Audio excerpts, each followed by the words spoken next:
Welcome to the Ultimate Sports Blog Podcast. Today is Wednesday, February 13th, 2019. Today I'm going to recap yesterday's college basketball, NBA, and NHL games. Look ahead to tonight's games in each of those sports. NBA power rankings, my first baseman rankings, Anaheim Ducks shake-up. I forgot to mention that on the podcast last couple days, but we'll get to it. The Kyler Murray Cardinals theory that has been thrown around, and my best bet of the day. College basketball. Interesting results last night. Number 24 Maryland upsets number 12 Purdue 70-56. This is an upset because Maryland was the home underdog. They're 19-6. Purdue 17-7. Jalen Smith had 16 to lead the Terps, and Carson Edwards of Purdue had 24. St. Bonaventure upsets St. Joe's 76-51. St. Bonaventure 10-14. St. Joe's 11-14. Courtney Stockard had 19 for St. Bonaventure, and St. Joe's leading scorer was Charlie Brown Jr. with 11. Number 19 LSU defeats number 5 Kentucky 73-71, courtesy of a game-winning tip-in at the buzzer by Cavell Bigby Williams, which shouldn't have counted, because it was clearly basket interference. The refs deserve blame for not calling that initially, and they were gift-wrapped at the win courtesy of the refs. I'm talking about LSU, and John Calipari had every right to rant after that game. I don't blame him, as the Cats dropped to 20-4, LSU improves to 20-4. So I wonder if the committee will take full encounter of how LSU probably shouldn't have won this game. Tremont Waters had 15 to lead the Tigers in scoring. P.J. Washington had 20 to lead the Wildcats. Number 11 Michigan State defeats number 20 Wisconsin 67-59. A big win for Michigan State. They've rebounded nicely after that little losing streak. They're 20-5. Wisconsin 17-8. Cassius Winston had 23 to lead the Spartans, and Ethan Happ had 20 to lead the Badgers. Number 25 Buffalo defeats Akron 76-60. Buffalo's 21-3. Akron is 14-10. C.J. Massenberg had 21 for the Bulls, and Loren Kristen Jackson had 20 for the Zips. Western Michigan defeats Northern Illinois 76-74. Western Michigan 7-17. Northern Illinois 12-13. Seth Duggan had 26 to lead the Broncos and to lead the Huskies.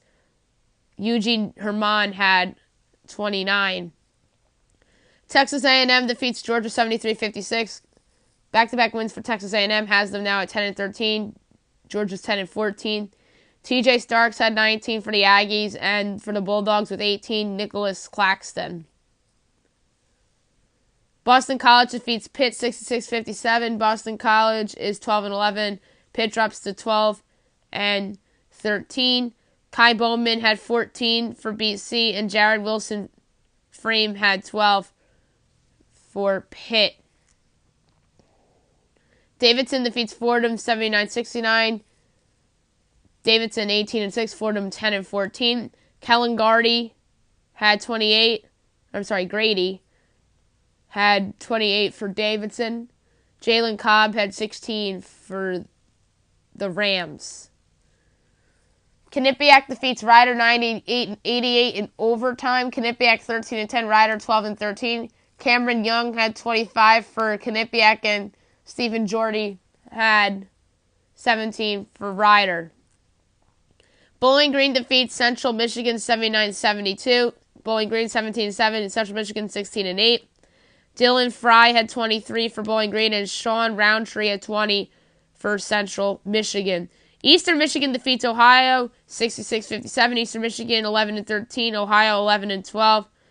Elijah Minnie had 19 for Eastern Michigan, and Tavion Kirk had 18 for Ohio. Number 10 Marquette defeats DePaul 92-73. Marquette is 21-4. DePaul is 13-10. Marcus Howard had 36 to lead the Golden Eagles, and Femi Olujobi had 19 for DePaul. Drake defeats Southern Illinois 72-69. Drake 19-7, Southern Illinois 13-13. I don't get the disrespect in the gambling market for Drake. They were a 5.5-point dog. This is the best team, perhaps, in the Missouri Valley this year. And they are getting so much disrespect by the points makers in Vegas. DJ Wilkins had 20 for Drake, and Armand Fletcher had 21 to lead Southern Illinois. Penn State upsets number 6 Michigan 75-69. A huge win for Pat Chambers. They're 9-15. Michigan is 22-3. Lamar Stevens had 26 to lead the way for the Nittany Lions, and Charles Matthews had 24 to lead the way for the Wolverines. St. John's defeats Butler 77-73 in overtime. St. John's improves to 18-7. Butler 14-11. Mustafa Haran had 28 for the Red Storm, and Kamar Baldwin had 16 for the Bulldogs. Number 2 Duke defeats number 16 Louisville 71-69, courtesy of a 23-point comeback when they were down. Yeah, they're down 23 with less than 10 minutes to go. Duke's 22-2. Louisville, a collapse of the ages, 17-8. Zion Williamson was the best player on the court last night, 27 points for the Blue Devils, and Jordan Nwora had 23 for Louisville.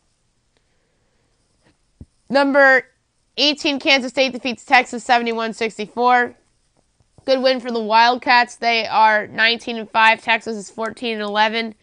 Xavier Sneed had 16 for the Wildcats, and Kerwin Roach had 17 for the Longhorns. Mississippi State defeats Alabama 81-62.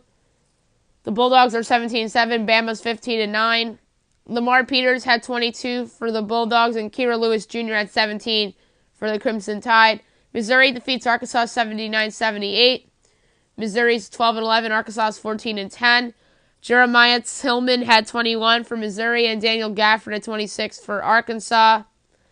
UNLV defeats Air Force 77-72. UNLV 13-11. Air Force 10-14. Amari Hardy had 24 for UNLV, and Lavelle Scotty had 25 for Air Force. San Diego State defeats Colorado State 71-60. San Diego State is 15-9. Colorado State is 9-16. Devin Watson had 21 for San Diego State, and Nico Carvacho had 20 for the Rams. Tonight's night's a little bigger. Already had one final. Army defeats Boston University 71-61 as Army improved to 12-14. BU drops to 11-15. Tommy Funk had 17 for Army, and for BU, Javante McCoy had 19. Rest of the slate, 6:30 on the SEC Network. South Carolina's at number 1 Tennessee. Tennessee's a 15-point favorite. They are going to win, and they're going to cover because Tennessee right now is the best team in the country. Providence at number 13, Villanova, 6:30 on Fox Sports 1. Villanova's favored by 10.5. They'll win, and they'll cover. 6:30 on the CBS Sports Network. St. Louis at George Washington. St. Louis is a 5-point favorite. They're the better team. They're going to win and cover. 7 o'clock. Wake Forest at number 17, Florida State. Florida State is favored by 18.5. Florida State will win, and I think Wake Forest covers because I think that number's too big. I think this is like a 15-point game rather than an 18-point game. Memphis at South Carolina. Memphis is favored by 8.5. I think this is a trap game. I'm going to say that East Carolina pulls off the home upset. Charleston Southern at Gardner-Webb. South Alabama at Georgia Southern. South Alabama at Georgia Southern. NJIT at Florida Gulf Coast. ESPN2 Clemson at Miami. Clemson's a 3-point favorite. I think they win and cover. I like how they've been playing of late, although this is all the makings of a trap game. I might have egg on my face if Miami wins. Rutgers at Northwestern. Northwestern's favored by 5.5. I think Northwestern wins, but Rutgers covers. UMBC at Binghamton. Hampton at Campbell. Richmond at VCU on ESPNU. VCU is an 11-point favorite. I think they'll win, but Richmond covers. Loyola Maryland at American. New Hampshire at Vermont. Maine at Hartford. Duquesne at LaSalle. LaSalle's favored by 1.5. Wrong team's favored here, and I'm going to say Duquesne wins outright as the 1.5-point underdog.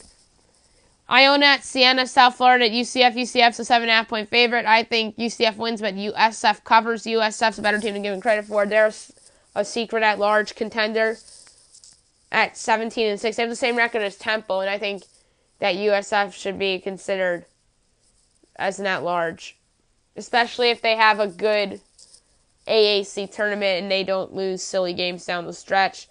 This is a game they're probably going to lose, but I think they'll keep it competitive. Troy at Georgia State. UMass Lowell at Albany. Missouri State at Evansville, Kennesaw State at North Florida, Jacksonville at Stetson, Presbyterian at Winthrop, SMU at Temple. Temple's a 4.5-point favorite. I think they're going to win and they're going to cover. Longwood at High Point, UNC Asheville at South Carolina Upstate, UMass at George Mason. George Mason's an 8-point favorite. I'm going to say that George Mason wins and covers. They're the better team. Lafayette and Navy, McNeese at Stephen F. Austin at 7:30, as well as Liberty, Lipscomb, Colgate, Holy Cross, 8 o'clock on the ACC Network. Georgia Tech at number 22, Virginia Tech. Virginia Tech's favored by 12. I think they're going to win and they're going to cover. Northwestern State at Lamar, Syracuse and NC State. NC State's a 3-point favorite. Tough call. This is the absolutely right line and the right team's favored in this matchup. I just like the idea of Syracuse as an underdog on the road. They tend to thrive when they're road dogs, as we saw, as they were a huge dog at Duke and won that game outright. So I think Syracuse is going to win this game and improve to 9-3 in the ACC and pretty much ensure themselves an at-large bid. I think you need 9 wins in the ACC or in conference play if you're a major conference team to be an at-large. But there are some exceptions if you obviously go on a run in your conference tournament, or if you have a big win over a non-conference major school. Like, say if you're Duke and you have a big win over Michigan State. Well, Duke's a bad example. Let's say Louisville was a little bit more mediocre than they are, and they obviously have their win over Michigan State at home, then that would really resonate with them down the stretch. A good example of this is Seton Hall.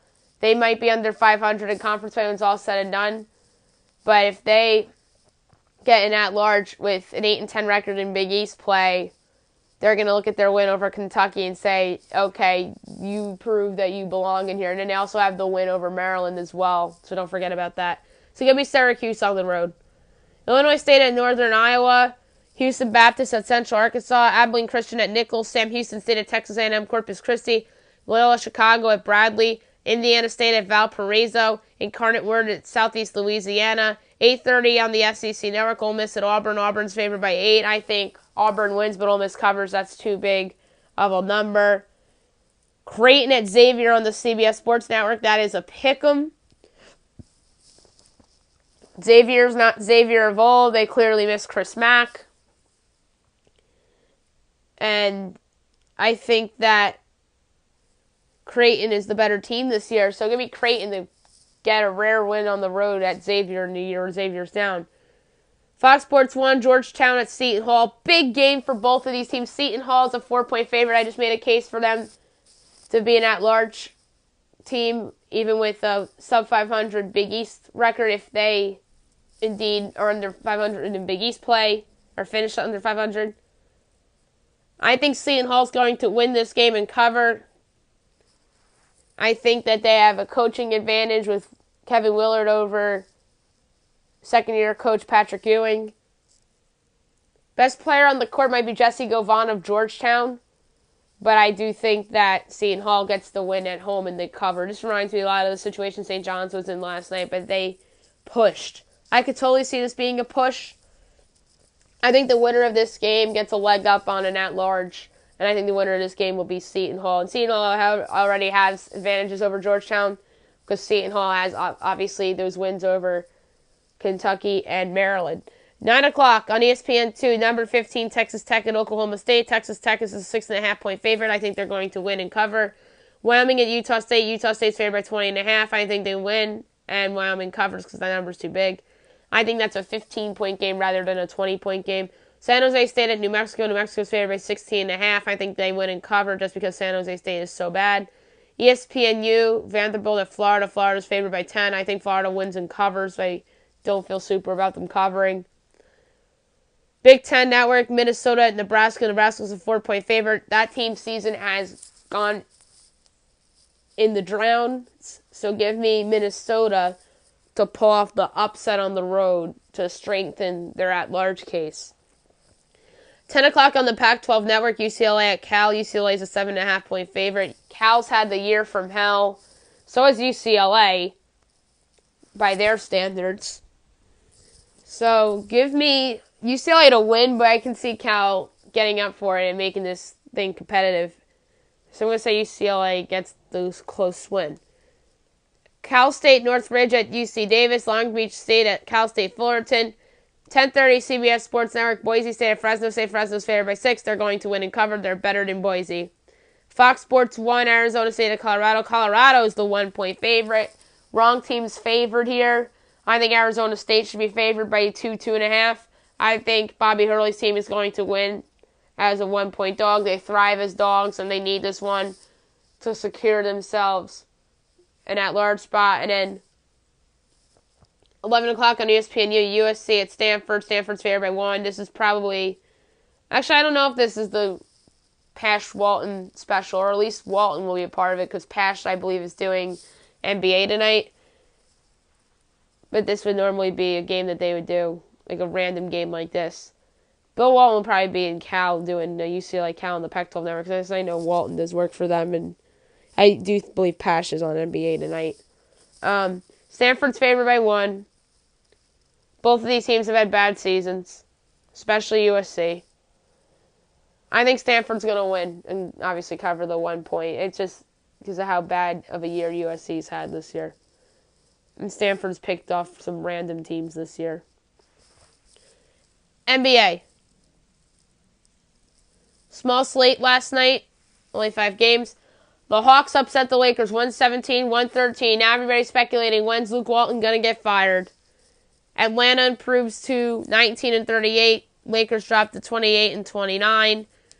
John Collins had 22 points in the win for the Hawks, along with 8 boards. Taurean Prince had 17. Dwayne Dedmon had 12. Trae Young had 22 with 14 assists. And off the bench, Vince Carter and Alex Len each had 11.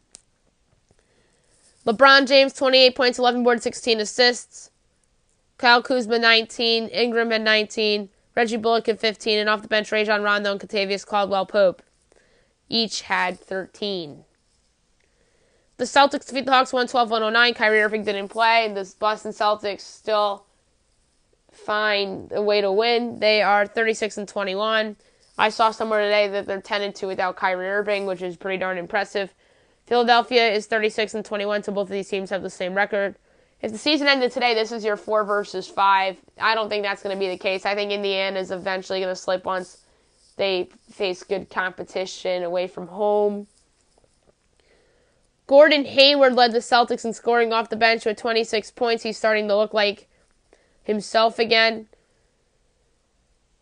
Marcus Morris had 17. Jason Tatum had 20 with 10 boards. And Al Horford had 23. Meanwhile, for Philly, Tobias Harris had 10. Joel Embiid had 23 with 14 boards. Ben Simmons had 16 with 5 boards and 5 assists. Jimmy Butler had 22 with 9 boards. And J.J. Redick had 16. Their bench didn't do anything. The Spurs defeat the Grizzlies 108-107. San Antonio goes to 33-26. Memphis drops to 23-35. DeMarcus Aldridge had 22 points with 11 boards. DeMar DeRozan had 12. Davis Bertans had 17. Rudy Gay had 15. Off the bench, Patty Mills had 22, including 6 3-pointers. He's been red hot from 3 of late. And then Marco Bellinelli had 11. Moving on from Memphis, Avery Bradley had 33 points, 6 boards, and 6 assists. Justin Holiday had 11. Jonas Valanciunas had 23 with 10 boards. And C.J. Miles had 10. The Magic defeat the Pelicans 118-88. That is an impressive win for the Orlando Magic. They're 26-32. New Orleans is 25-33. Nikola Vucevic had 25 points with 17 boards. Aaron Gordon and Jonathan Isaacs each had 20. Evan Fournier had 22. Bench didn't do anything. Anthony Davis just seems disinterested at this point. Clearly wants out. I don't know if I talked about the fact that the league came out with a statement saying that the Pelicans can't rest Anthony Davis or else they'd be fined $100,000 a game. That is just ridiculous. Drew Holiday had 16 with 6 assists. Etuan Moore had 19. Off the bench, Julius Randle had 15. And Tim Frazier had 10. And last but not least, the Warriors defeat the Jazz 115-108. This was an entertaining game. Warriors pulled away late. They're 41-15. Utah is 32-25. So Utah eventually ends up covering despite the Warriors pulling away late. Kevin Durant had 28 points with 7 assists. DeMarcus Cousins had 12 with 10 boards and 5 assists. Steph Curry had 24. Klay Thompson had 22. And off the bench, Andre Iguodala had 23. On the flip side, Donovan Mitchell had 25 with 7 assists. Ricky Rubio had 16. Rudy Gobert had 13 points with 16 boards. Derek Favors had 13. Off the bench, Royce O'Neal had 13. And Raul Neto had 10. Tonight's slate is a lot bigger. You have 11 games tonight. At 7 o'clock, you have the Nets at the Cavaliers, the Bucks at the Pacers, 7:30 the Pistons at the Celtics, the Wizards at the Raptors, the 76ers at the Knicks, 8 o'clock the Grizzlies at the Bulls. On ESPN, you have the Rockets at the Timberwolves, Mark Jones, Jeff Van Gundy, and I believe Adam Schefter is doing sideline reporting for this one. So that's going to be entertaining. It's always entertaining when Adam Schefter does sideline reporting for the NBA. Houston's favored by 4. The Rockets, this feels like a trap game for them, but the Timberwolves are not a good team, and I think the Rockets are going to win by double digits.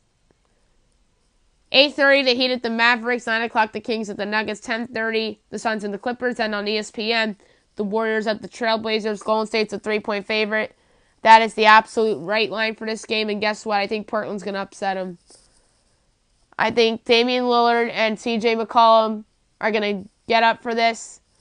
Warriors on the second of a back-to-back. Maybe DeMarcus Cousins doesn't play, so that gives an opportunity for Jusuf Nurkic to have a big game. I could totally see Portland closing as a favorite in this game, assuming if one of the stars doesn't play. So, give me Portland, what I think will be a classic game. I'm going to say like 125-120. Blazers win. On the call of this, I just did see, it is Dave Pasch with Mark Jackson on the call. NHL. Big slate last night. The Bruins defeat the Blackhawks 6-3 to end the Blackhawks winning streak at 7 games. Boston's 32-17-8. Chicago's 23-25-9. Number 1 star of the game with a goal and 3 assists, Brad Marchand. Number 2 star of the game with a goal and 2 assists, Danton Heinen. And the number 3 star of the game with a goal and 2 assists, Jake DeBrusk. The Sabres defeat the Islanders 3-1. Buffalo goes to 28-21-7. Islanders 33-17-6. Number 1 star of the game with 24 saves on 25 shots, Linus Ullmark. Number 2 star of the game with 2 assists, Jack Eichel. Number 3 star of the game with a goal, Jason Pominville. The Stars defeat the Panthers 3-0. Dallas improves to 29-22-5. Florida 23-24-8. Number 1 star of the game with a goal, Essa Lindell. Number 2 star of the game with 2 goals and an assist, Tyler Seguin. Number 3 star of the game with 30 saves on 30 shots, Anton Kudabin. The Blue Jackets defeat the Capitals 3-0. A good win for Columbus. They are 32-20-3. Washington's 31-19-7. Number 1 star of the game with a goal, Anthony DeClaire. Number 2 star of the game with 20 saves on 20 shots, Sergei Bobrovsky. And number 3 star of the game didn't have a point, but just played a good game, Cam Atkinson. The Hurricanes defeat the Senators 4-1. The Canes are 29-22-6. Ottawa's 21-30-5. Number 1 star of the game with a goal and 2 assists, Michael Furlan. Number 2 star of the game with 2 goals, Teuvo Teravainen. Number 3 star of the game with a goal and an assist, Justin Williams. The Lightning defeat the Flames 6-3. Tampa Bay 42-11-4. Calgary 34-16-6. Number 1 star of the game with a goal and 3 assists, Nikita Kucherov. Number 2 star of the game with a goal and assist, Braden Point. 2 assists. Number 3 star of the game with a goal and assist, Steven Stamkos. The Blues defeat the Devils 8-3. The Blues go to 28-22-5. Devils 21-27-8. Blues have won 7 straight games. Number 1 star of the game with 2 goals and an assist, Alex Pietrangelo. Number 2 star of the game with 2 goals and an assist, Ivan Barbashev. And the number 3 star of the game with the goal, Jaden Schwartz. The Jets defeat the Rangers 4-3. Winnipeg 36-18-3. New York is 24-24-8. Number 1 star of the game with 2 goals and an assist, Mark Sheffley. Number 2 star of the game with 2 goals, Mika Zibanejad. Number 3 star of the game With a goal, Andrew Kopp. The Predators defeat the Red Wings. Oh, I'm sorry, it's the other way around. The Red Wings upset the Predators 3-2. Red Wings 22-28-7. Nashville 33-21-5. Number one star of the game with the goal, Andreas Athanasiou. Number two star of the game with the goal, Dylan Larkin. Number three star of the game with 2 assists, Ryan Johansson. The Flyers defeat the Wild 5-4. Philadelphia bounces back. They're 26-24-7. Minnesota's 27-25-5. Number one star of the game with the goal and assist, Claude Giroux. Number two star of the game with the goal and 2 assists, Jared Spurgeon. Number three star of the game with 2 goals, Luke Kunin. The Maple Leafs defeat the Avalanche 5-2. That is now 8 straight losses for the Avs as they drop to 22-23-11, so they're under 500 now. Toronto's 35-18-3. Number one star of the game with 2 goals, Kasperi Kapanen. Number 2 star of the game with a goal and 2 assists, Austin Matthews. Number 3 star of the game with 2 goals, Nazem Kadri. The Coyotes defeat the Golden Knights 5-2. A big win for the Coyotes. They're 25-26-5. Vegas is 31-23-4. Number one star of the game with 41 saves on 43 shots, Darcy Kuemper. Number 2 star of the game with assists, Cody Eakin. Number 3 star of the game with the goal, Nate Schmidt. Only 2 games on the slate tonight at 8 o'clock on the NBC Sports Network. You have the Oilers at the Penguins. John Forslund, Eddie Olczyk, Pierre Maguire on the call. The Oilers have been very disappointing this year, and even the Penguins have by their standards. I think Pittsburgh's going to win the game. They're the better team. And I really don't trust Edmonton away from home. They've a weird goalie situation. Their defense isn't great. They have Connor McDavid, Leon Draisaitl, and not much else. So give me the Penguins to win this hockey game as they're trying to get into the top 3 in their division. And the Canucks at the Ducks is at 10:30. Now I'm going to do my NBA power rankings. As I do each and every time I do this, I go from 3 to 1. Number 30, no doubt about it, it's the New York Knicks. Their losing streak is now at 17. If Joel Embiid does not play tonight, maybe Philly kind of backs off. But the Raptors sort of backed off on Saturday, and the Knicks still found a way to lose. I don't know when this team's going to win a game. I have to look at their schedule and see when they play the Cavaliers at home or the Bulls at home, when they're the Phoenix Suns on their schedule. Yeah, they're playing a lot better, the Hawks, but that's another team that I think I could see New York picking off randomly, but you never know. But this is such a bad losing streak, even though they're clearly doing the right thing and tanking for Zion, and it's only going to be worth it if they get him. And you can say that for every team that's tanking, including number 29, that is the Phoenix Suns, who have lost 14 straight games, and nobody's talking about it enough because it's all about the Knicks. And it's all about the Knicks because the Knicks are in New York and the Suns are in Phoenix. That's just the truth of the matter. So the Suns are 29 on my power rankings. Nice little young core, but the team is obviously still trying to lose. 28th, the Cleveland Cavaliers. Kevin Love's back. They didn't trade him. They'll probably trade him in the offseason. 27th, the Chicago Bulls. They had that win over Brooklyn that hurt their chances in the Zion sweepstakes.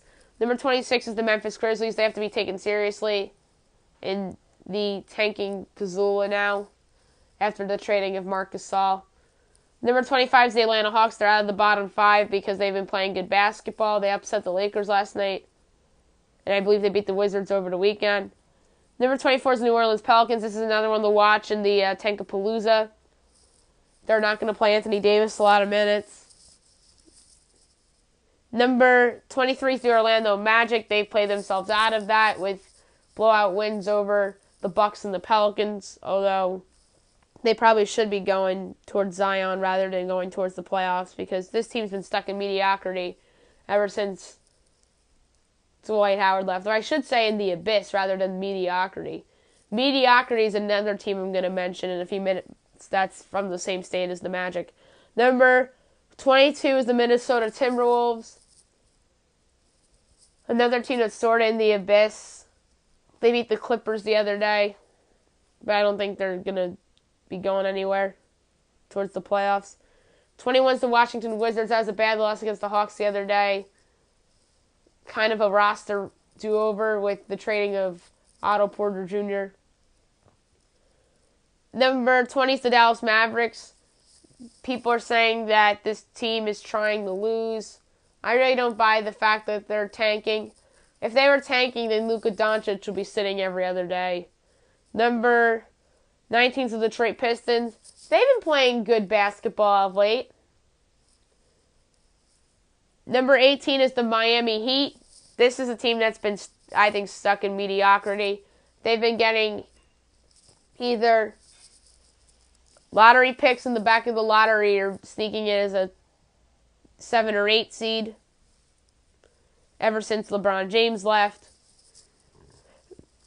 And I think Pat Riley's tried everything he could to try to get into the sweepstakes for any available superstar, but his problem is that he overpaid guys like Dion Waiters and Hassan Whiteside, which clogs up their ability to do anything big.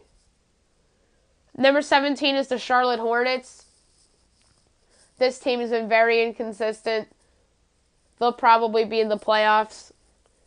Number 16 is the Los Angeles Lakers. Yes, this team's not in my top 15, and they don't deserve to be after they lose to the Hawks and now are under 500 as they go into the All-Star break.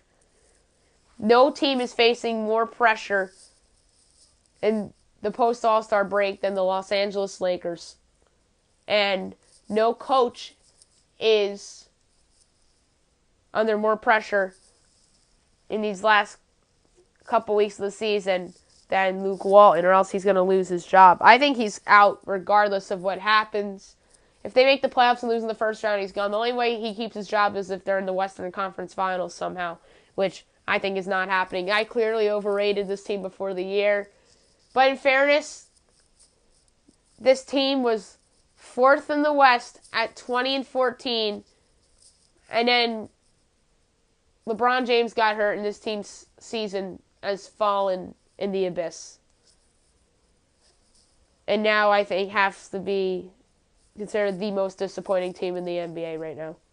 Number 15 is the Brooklyn Nets. This is the biggest surprise team in the NBA right now. They could have easily won that game in Toronto, but Kawhi Leonard and Danny Green were clutch down the stretch to give the Raptors the win at home the other day. This is probably going to be a 6, 7, or 8 seed, maybe a 5 if Indiana falls apart, if they get going, courtesy of Karis LeVert. But even the Nets haven't played that great over the last week and a half or so. They were terrible against the Bulls. And I'm sorry, you should not be losing to the tanking Chicago Bulls if you're the Brooklyn Nets. That was their worst loss of the year other than losing to the Knicks in MSG. But that was before their run. So this Bulls loss is probably, in theory, worse. Number 14 is the Los Angeles Clippers. Since the trading of Tobias Harris, they've actually played pretty well. They've won against the Celtics in Boston, came from behind. Yeah, they did lose Indiana and Minnesota. I think they beat somebody else, too. So I think the team's 2-2 since then. This perception is that they punted on their season. I really don't buy that because they went out and traded for Garrett Temple to help them a little bit, and they sent Avery Bradley back to Memphis in that deal. So I don't want to hear the perception that they threw away the season.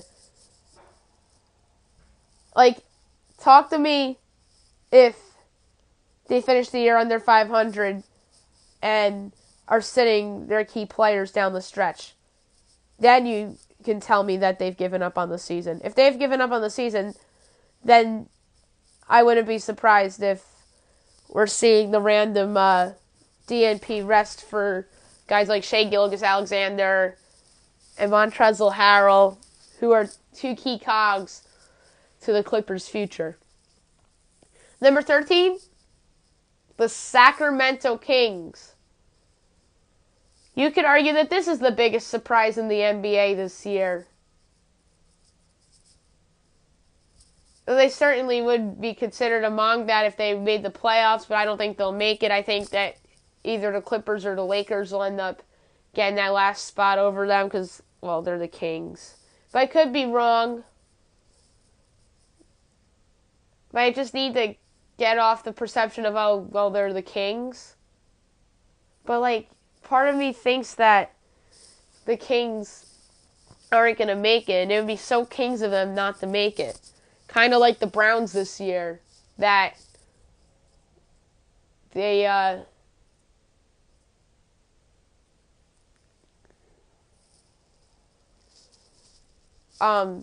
were going to make the playoffs, and then they ultimately didn't. So I think it's going to end up similar to the Cleveland Browns situation for our football this year for the Kings.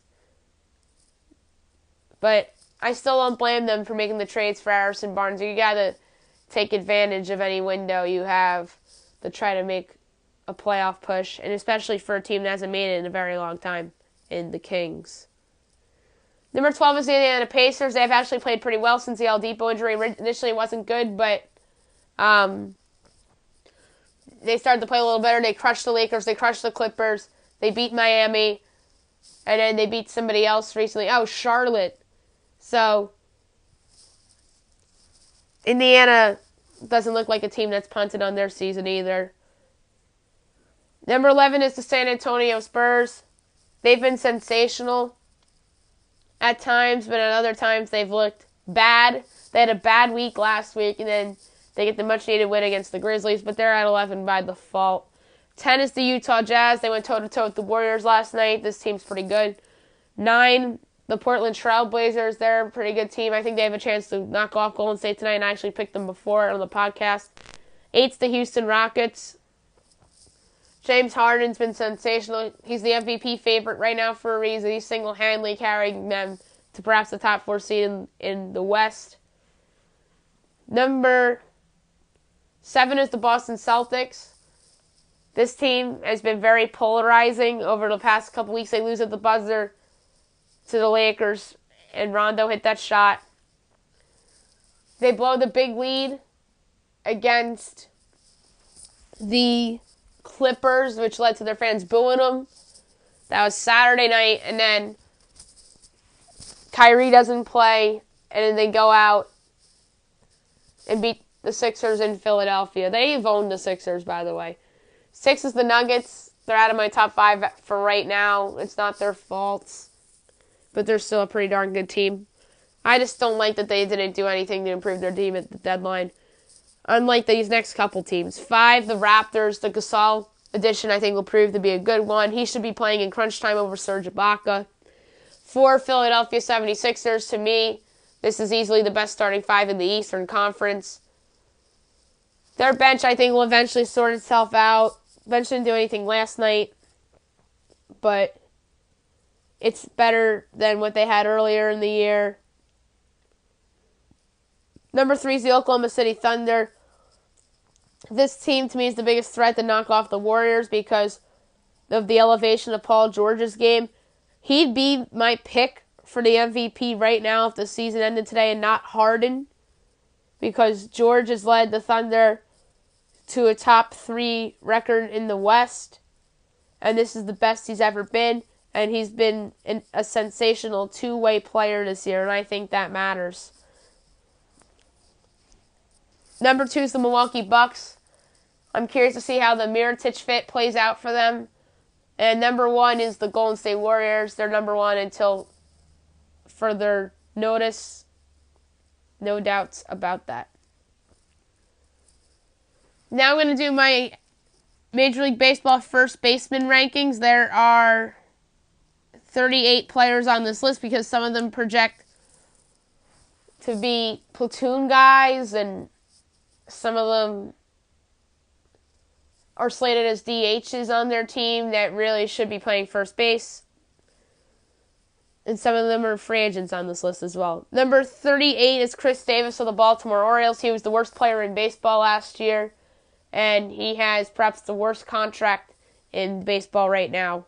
37 is Greg Bird of the Yankees. He was a major disappointment last year.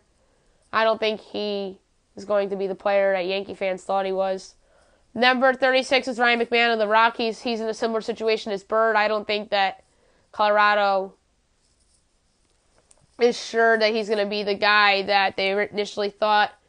Number 35 is Ryan O'Hearn of the Royals. He's somebody that I think has to prove it to me in a full season. And same with 34, Tyler Way of the Astros. He had a big finish to the season, but I don't know how for real it really was, because I didn't really see that much from him in the playoffs last year, and I just think that Yuli Gurriel's the better first baseman on that roster, but I do think White's going to get some playing time. 33 is Logan Morrison. He's currently a free agent out on the market, and he had one career year and really is flamed off after that.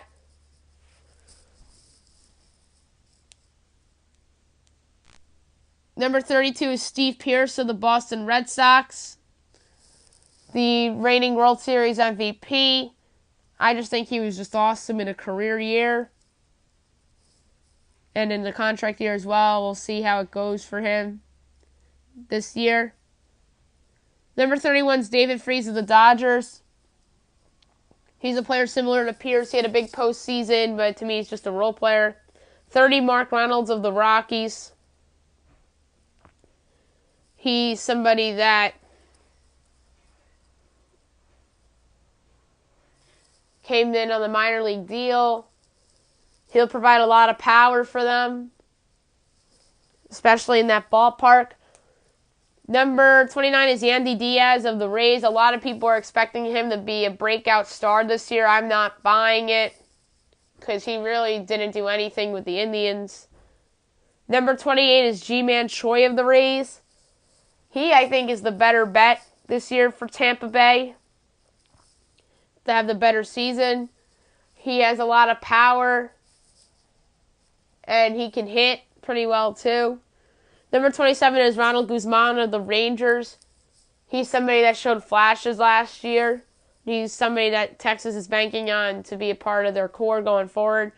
26 is Ryan Zimmerman of the Nationals. He's somebody that is clearly in decline, as well as number 25, Miguel Cabrera of the Detroit Tigers. Both of these players are not the same guys as they used to be and are clogging up opportunities for other guys. I just don't think that Zimmerman is ever going to be good anymore, and same with Cabrera. And Cabrera's clogging up their rebuild, and Washington's case of clogging up for Zimmerman is that I think other guys should be given the opportunity to play first base over a washed-up Brian Zimmerman. 24 is Luke Voit of the Yankees. He was their most surprising player, perhaps in the second half of their season, and was a big part of their offense down the stretch, and they ended up getting that wild card spot, and I think is the favorite to be their starting first baseman on opening day. But why is he this low? Because I fear that he may be a flash in the pan. Number 23 is Todd Frazier of the Mets. I think he is somebody that is overpaid, obviously, but still a little bit underrated. I think that Frazier's a good player. He obviously is a good defensive player. He has a lot of power, but he just wasn't healthy last year. And now New York signed Jed Lowry to be their third baseman. Number 22 is Mitch Moreland of the Red Sox. He's somebody that made the All-Star team a year ago. And I think that he has a chance to make it to the All-Star game again this year because of the weak crop of first basemen in the American League. 21 is Yonder Alonso of the White Sox. He's somebody that was brought in, I think, specifically to get the White Sox to sign Manny Machado. Number 20, Neil Walker of the Marlins. He is slated to be their first baseman. I think he's somebody that's going to be flipped at the deadline to a contender. Number 19 is Eric Hosmer of the Padres. He did not have a good year one in that big contract with the Padres. I just think that they're already regretting that one. Number 18 is Jake Lamb of the Diamondbacks. He's switching positions after the Diamondbacks intended to bring back Eduardo Escobar to be their third baseman, and they moved Lamb over to first after the trading of Paul Goldschmidt. He's a good power hitter, but we'll see how the changing of positions works out. 17, Jesus Aguilar, Brewers. I just think last year was a career year for him, and I think he's a player that's primed for a step back. Number 16, Yuli Gurriel of the Astros. He had a good playoffs for them over the last 2 years, and I think he should be their starting first baseman instead of Tyler White up until their hot prospect comes up. I'm blanking on his name, but he's currently slated to start the year, I believe, in AAA. Number 15 is Justin Smoak of the Toronto Blue Jays. He's somebody that I think is going to be traded at the trade deadline this summer because the Blue Jays are rebuilding. Number 14 is Jose Abreu of the White Sox. Bleacher Report has them projected as a DH, but I think he'll be splitting reps at first base with Yonder Alonso. I still think Abreu is a solid player, and he's in a contract year as well, so I wouldn't be surprised if he's flipped at the deadline, especially if the White Sox aren't in the mix. 13 is CJ Cron of the Twins. He had a career year a few years back with the Rays, and I think the Rays made a mistake in getting rid of him. I think the Rays made a mistake in getting rid of somebody else on this list that I'm going to get to eventually. Number 11 is Josh Bell of the Pirates. He's somebody that has shown flashes of being a solid first baseman. Number 10, Brandon Bell of the Giants. He's somebody that I think is still very good, but not as good as he once was. 9, Max Muncy of the Dodgers, another obvious regression candidate, but I think that he, surrounded in a good lineup, will be actually pretty good. I mean, Aguilar's in a good lineup. I'm talking about Aguilar from the Brewers, but I believe in Max Muncy more than I believe in Jesus Aguilar, obviously. And these are projections for this season more so than anything. Number 8 is Edwin Encarnacion of the Mariners. He's certainly more of a DH at this point in his career, but he's slated to be their first baseman. And I think that he's somebody that could be traded before the season. If not, he'll be moved at the deadline to a contender. 7, Matt Olson of the Athletics. He's somebody that has been improving over the past couple seasons. Number 6, Jake Bauers, Cleveland Indians. This is the one the Rays are going to regret for a while. Jake Bauers is a better baseball player than Yandy Diaz. They'll prove this year, and I think the Indians got themselves a big steal with Bauers. Number 5, Rhys Hoskins, Philadelphia Phillies. This guy I was considering putting in the top 3, but he really isn't as proven as the top 4 guys on the list. But I think he'll eventually be in that conversation after what I expect to be another great year for the big slugger. Number 4, Anthony Rizzo, Chicago Cubs. He had a down year by his standards last year. I think he's poised for a big bounce back year. 3, Joey Votto of the Reds. He's somebody that was benched at one point last year and then rebounded nicely after that. 2, Freddie Freeman, Atlanta Braves. I think he's the most underrated superstar in all the game. And he's somebody that's going to have a big year to help the Braves achieve a goal that they haven't done in a very long time. And number 1, Paul Goldschmidt, St. Louis Cardinals. He's in a contract year. He's going to be motivated. And being on a new team, I think, might give him a little bit of a slow start, kind of like Giancarlo Stanton last year at the Yankees. But I could see him really having a big season for St. Louis this year. The Anaheim Ducks fired head coach Randy Carlyle a few days ago. I just forgot to talk about this on the podcast. I believe that's happened on Sunday. But I didn't have a podcast on Sunday, and then a lot of stuff going on in the NFL over the last couple days really has set back things I wanted to discuss. And the Ducks really have been a bad underachiever this year, and I think there's a chance that they blow up their roster at the deadline. Bob Murray's now their intern head coach, and maybe he'll evaluate his players while behind the bench. So this is a team that's really headed for a rebuild. And I'll do NHL Power Rankings on the podcast tomorrow. And I'm going to do my trade deadline predictions, as tomorrow will be a week and a half away from the NHL trade deadline. Yesterday there was a rumor out there that the Arizona Cardinals would trade Josh Rosen and draft Kyler Murray first overall.